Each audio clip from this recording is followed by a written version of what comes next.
હવાર પર હું થઈ ગયો તો તૈયાર કેમ કે આજે જવાનું તો આઈટીઆઈ નું પેપર આવલા મોડાસા માલપુર પોકી જતો ને મળી જતા આપણને આપણા ફોલોવર એમને મંગાવી દીધી હતી આપણા માટે ચા અમારી સિગરેટ વાત બહુ લીક થઈ હું મફત નું ખાવું એ ખબર તો નહીં પડતી ને બદન ચા પી લીધી હતી ને આપણને લેવા આવી જતો આપણો ભાઈબંધ આ તો ત્રણ ગોળા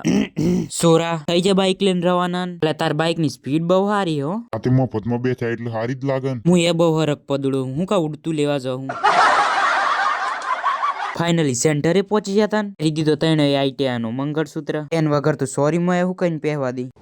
કલાકનું પેપર આલીને આયા પછી દિલમાંથી ને ફેફસામાંથી એક જ અવાજ આવતો ભગવાન કરે ઠીક પેપર આલીને અમે આવી અમારી જિંદગીના મેન લક્ષ્ય પર દાળ ખાવાની પરીક્ષા રાશી હોય તો મારા બાપના પેલો નંબર તો લાવું રસ્તાના નજારા પાડતા પાડતા અમે નીકળી જાય વંગા તેઓ ને એટલે ગાડી સીધી પકોડીને લારી આવીને જ ઉભી રહે એ તો અમને ખબર જ કેમ કે પૈસા તો અમારે જ આલવાનું થાય છે. લે પેલા તું ખા નક રાતે મને પેટમાં દુખ છે. એ તો તું ની હાલત તે પેલા તો હું જ લ્યો પકોડી ખાઈ લીધી હતી ને ખસકાઈ મેલી ઘર હોમે એ મંજિલ પર મન ઉતાર દીધું ને ભાઈ બંધ કહી દીધું બાય બાય આ રેડો તાણે તમે એટલા લાઈક ફોલો કરી નાખો હું ઘેર જાઉં.